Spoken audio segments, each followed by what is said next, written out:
What is up, down, and sideways, you truly fantastic individuals? It's another epi of League Unlock. Eric and Mark here with you beauties for what was a crazy wild weekend. And listen, a week off for the LEC, and they just go running. They say, we're doing multiple rounds of LEC playoffs. We're already getting the winners bracket set out a little bit, and when the matchups were drawn, we were hoping for these four squads to advance, and we got the marquee matchups of G2 Fnatic and KC versus Koi. Oh, baby, the LEC delivering on the playoff weekend, kicking things off. You had to wait an extra weekend for it, but it certainly comes through and delivers the playoffs that we were waiting for from the Europe region. And obviously, when you're looking at the rankings, it's the upper half is what really matters, especially as we push to playoffs. Haven't seen Rogue or SK play. Hey, I think Vitality maybe has some potential for upsets if they overperform. Giant X didn't look good, haven't looked good over the last couple of weeks, but all the hoopla about the growth and the different level that Fnatic is at. And what do we get? We get G2 coming away again, but obviously delivered. That game one was an absolute banger and the best game from Hans Sama in maybe 2 years. Holy cow. Hans delivers for the G2 faithful in this series against Fnatic. Yes, this was a great one because you did have, at least this wasn't a lame duck type of performance, I think, from Fnatic. Certainly there can be frustrations and problems that we can talk about compared to what we saw throughout the regular part of this early split. But for G2 and the way that it came together in this matchup, this should be a strong feeling for the rest of the European region for LEC to see G2 reinsert themselves back into this conversation. And they're not the only one that's going to be in this conversation as we move into these later parts of the playoffs. And I think obviously the positive sign, good thing, especially for G2, was Caps had a dud in that first game on the Aurora. He did not have a great game. He bounced back and had a fantastic Azir game. But Hans Sama we already mentioned. And how about going back to their first playoff series as well? Skewmon in these playoffs has absolutely leveled up. I think it's been a situation of probably some of the, unfortunate side effects of just how well and how quickly they were able to interact and incorporate someone like Yike into the team beforehand, that there was a blueprint that you imagined this is exactly how it's going to be.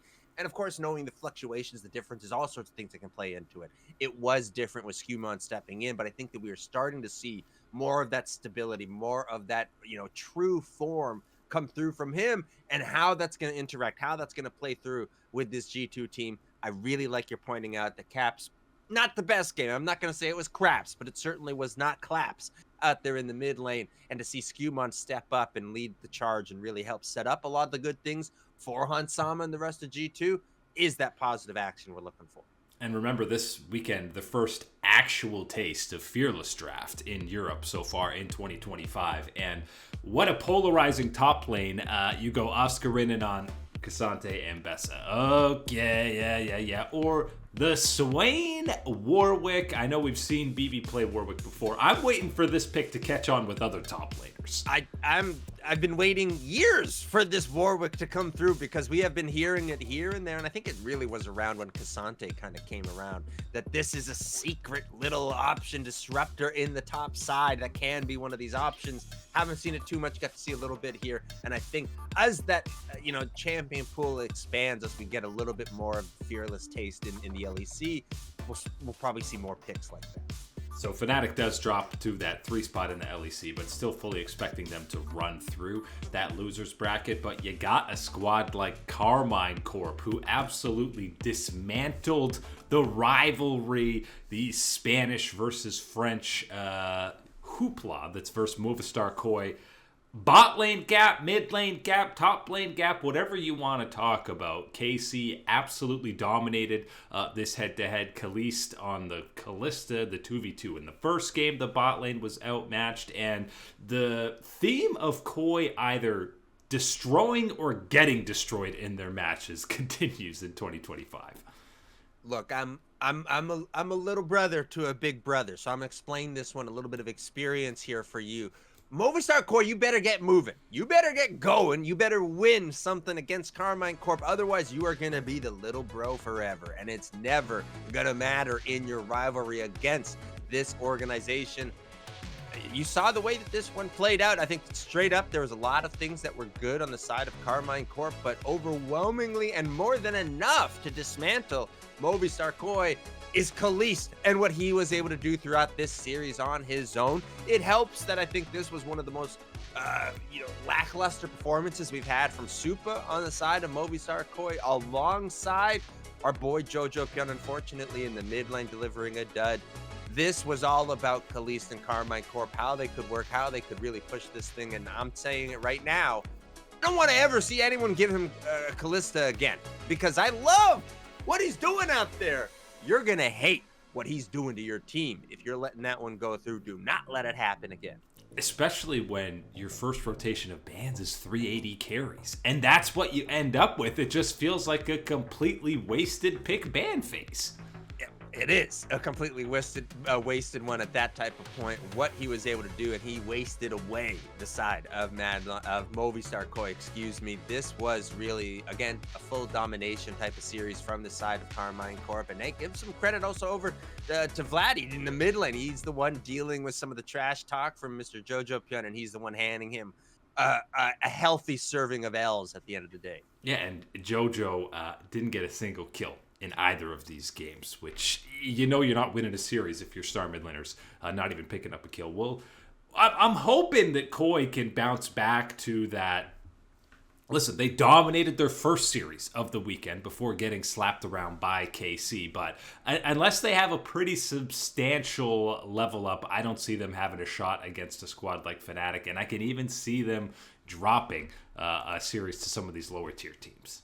They certainly need to regroup is going to be the important thing for them, how they can turn around, what type of preparation and practice you can get through this week heading into the next weekend for these matchups. Again, it is a short turnaround, but you got to find a way to do it if you are Movistar Koi, because I've seen the potential. There is the potential to be one of these top dominant forces in the region.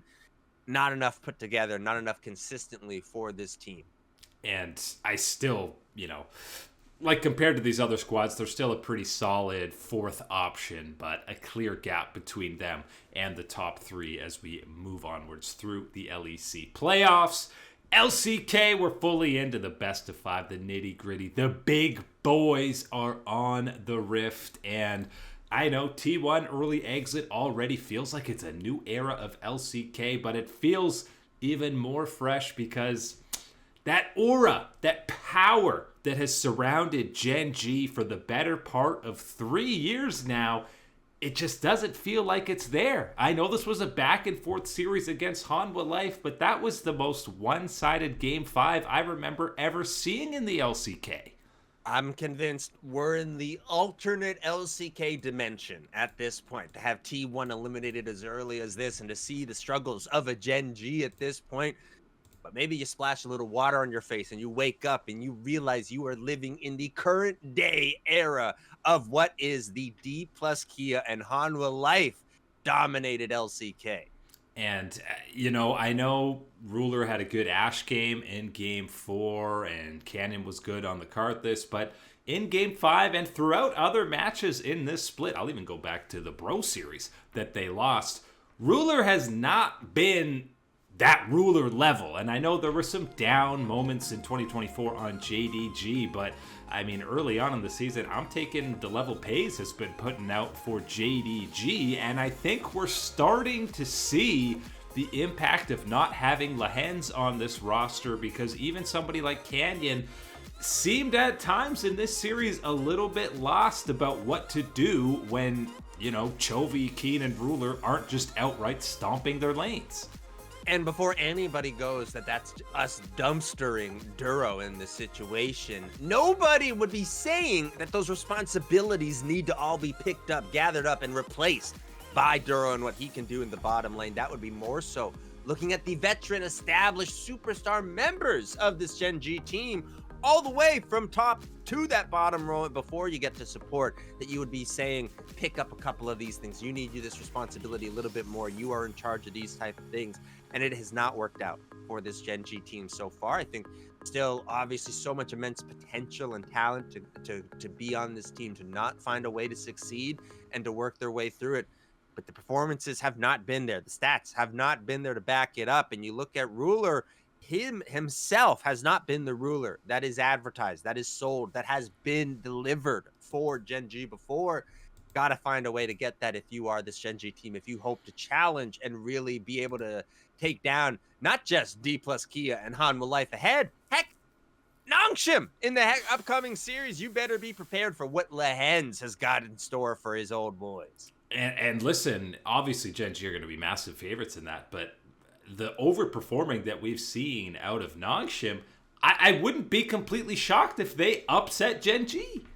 It's going to be a thing about obviously the individual pieces and their power, their skill, what that represents on the side of Gen G against the cohesive form that is going to be on the side of Nongshim, the strategies, the creativity that Lehens comes up with, and the execution on that and follow through from the rest of his teammates. That's a big part of why Nongshim has been able to challenge, has been at a different level than the expectations would have led you to believe heading into this split. All that said, it's still Dplus Kia and Hanwha Life at the top of the LCK. And for Hanwha Life, it is that showdown head-to-head against Gen G where you do get to see the difference that having Zeus on this team makes for the squad, how powerful and lethal they can be. And all that is wonderful, but it doesn't trump adding Beryl to your team and unlocking Prime Showmaker back on the Rift. Yeah, and listen, despite that Zeus Fiora in Game 4 that had 10 kills, even though they're losing the game, that felt like that one angle in a solo queue match where there's the split pusher that you win a fight 4v5 and you're like, yes, here we go, but oh, the Fiora's ending the game and we have to send 3 people to kill her. It feels like it's one of those ones where it's, you know, everything is going so bad for your friends, but there's the one random that you got put with. No problem. He's not tilted. He's the miracle. He's the option, and he can take you through. Wasn't enough for Hanwha Life in that Game 4, but certainly seeing Zeus play at that type of level, that type of style, and how he has integrated himself with this team, in contrast to how things have gone in, you know, reinserting Ruler back into the lineup for Gen G, feeling pretty strong about Dplus Kia and Hanwha Life at the very top of the LCK. Yeah, and Dplus, as you alluded to, obviously come away with a pretty convincing win against Nongshim as expected, and Beryl has brought so much and been so good. He was allowed. He said, I want to cook up the Camille support in Game 3. He even wants to go 1-10-1 on the pick opposite of Lehens Shen. That's okay. He's more than earned himself at least one of those games. You always get a couple of them with Beryl. It comes through every now and then. So sure, let's dial one up at this point in the playoffs. Gets to roll out the Camille. I could see the angle. I could see the theory. I'm not going to call him absolutely crazy on that. Camille's Ziggs is a little extra crazy. That part might be a little bit too spicy, a little bit too much heat for me in that regards. But yes, Dplus Kia has got to be at the top. The addition of Beryl and what he has brought to this team, what he has done and how it changed around, where Showmaker is playing at the level that he is at, Lucid's continued development, Siwoo's already established playing style and performance level in the LCK in that top side as a rookie. This has been a fantastic early season for Dplus Kia.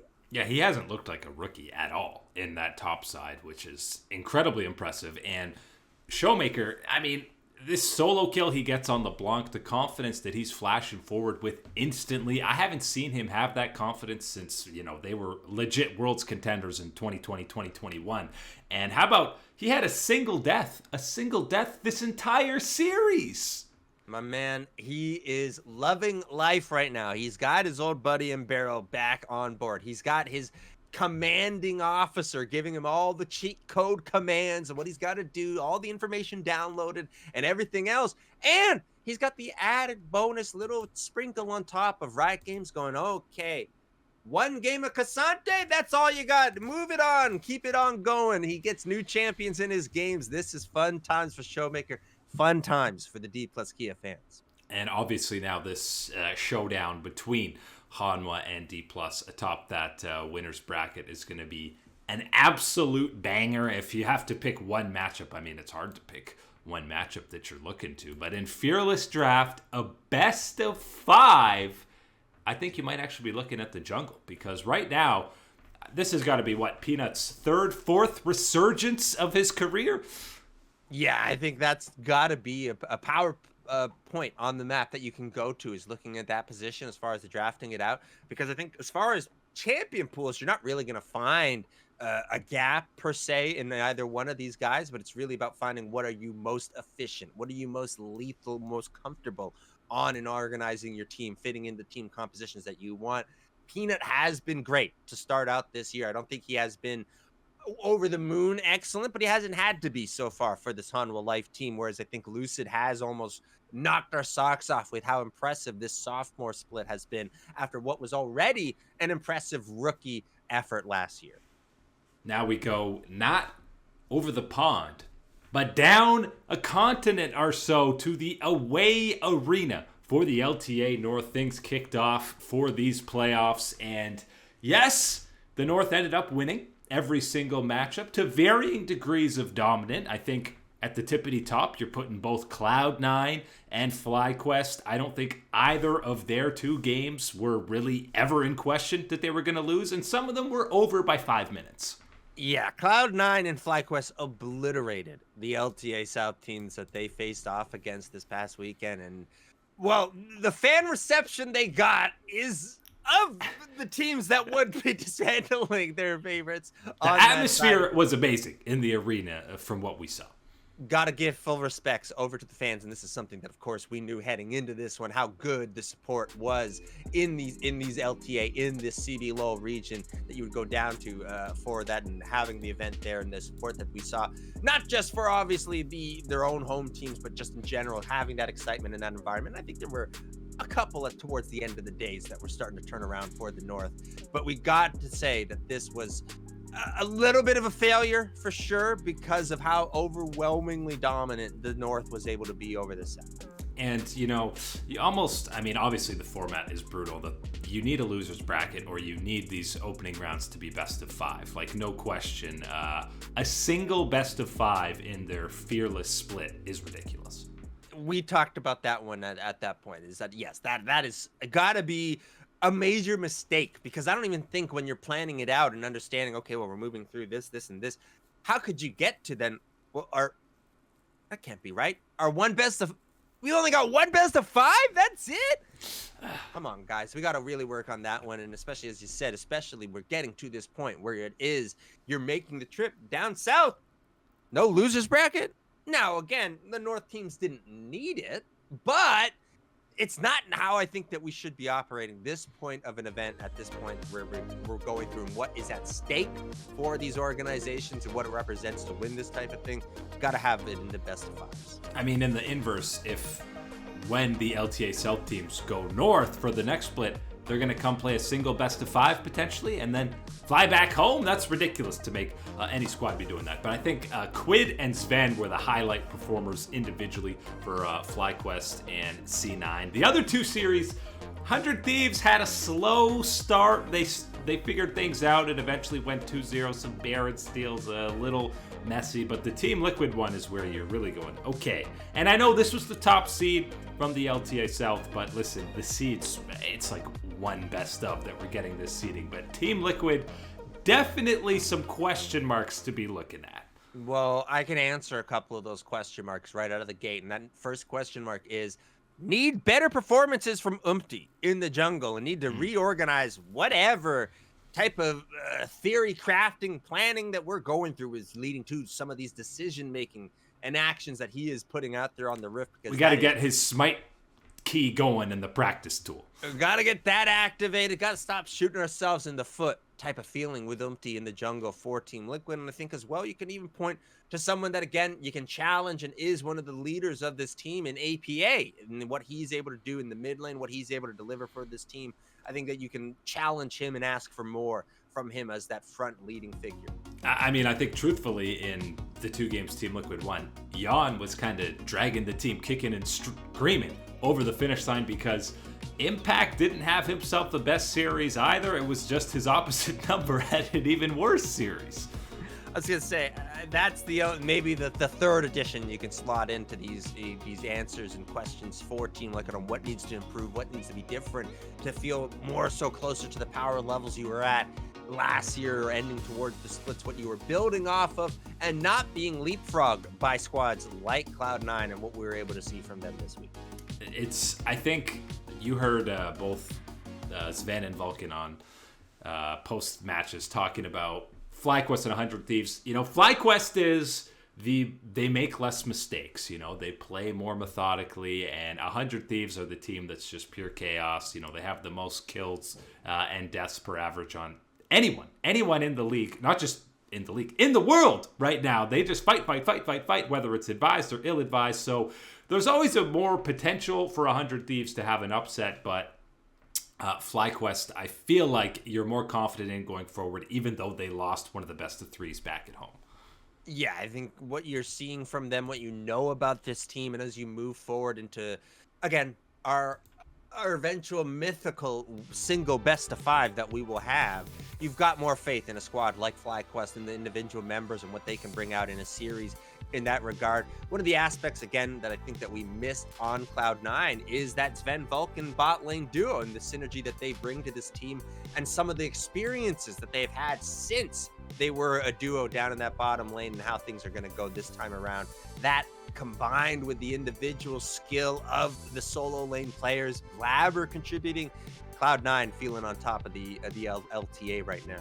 Yeah, I mean, Sven's flash and emotes looks more confident than ever, and the synergy between him and Vulcan seems really good. And then, as I alluded to earlier, Quad had a fantastic week on Fly. Felt like there was a lot of emphasis on shutting down Masu, and at times it worked, but Quad was left to just absolutely clean up a lot of these fights. So now all of a sudden it's like a repeat bracket, as it's all LTA North teams for the semifinals and then finals. So this whole thing just 2 weeks long, all the way flying down south to get it sorted out. But I feel like this split, this format will only get improved as we head into more and more of them. But that is it today for Liga Unlock. Eric and Mark here with you. Absolutely gorgeous individuals. Thanks for hanging out, and we will catch you on that flippity flip.